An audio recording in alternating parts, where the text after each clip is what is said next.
As Verstappen slowed down on the straight to allow title rival Hamilton into the lead, under instruction from his team to avert a penalty, Hamilton also slowed, seemingly confused, and drove into the back of Verstappen.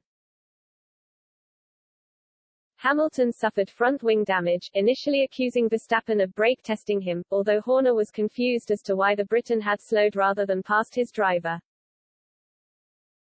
To Horner's mind, it was perhaps because Hamilton wanted DRS down the straight to defend the lead he would inherit. The incident where Lewis has driven up the back of Max, they will go and explain in front of the stewards, Horner told Sky F1. But Max was trying to give the place up.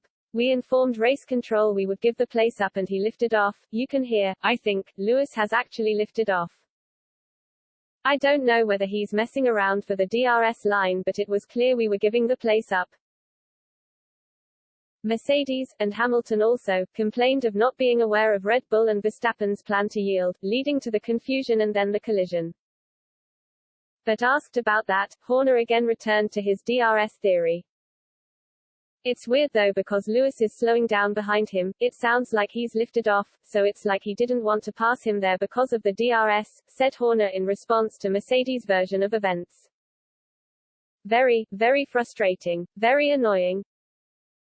Verstappen later received a 10-second time penalty for causing this collision, which did not impact his P2 finishing position.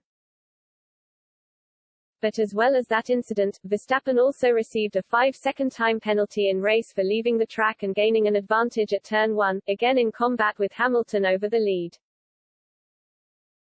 And that was a decision which Horner felt was harsh on his team and driver. That was a race that was very difficult to manage. I think race control struggled with it as well with the amount of debris and virtual safety cars, restarts, safety cars, he explained. I think we feel hard done by with the 5-second penalty. Lewis has got overspeed and they have both gone wide, they have both gone off the circuit, both gone in hard. This is one of the things we've been going on about of let them race. Does that warrant a 5-second penalty? For me, I thought it was on the harsh side. Verstappen ultimately did let Hamilton through into the lead later in the race, allowing the Briton to pull away as Verstappen struggled with his tires. But having impressed Horner with his driving in the opening sector, the Red Bull team principal was not comfortable with the idea Verstappen would have been overtaken by Hamilton anyway. The first sector is down to the driver, and the next two sectors are engine-dominated, responded Horner to that theory.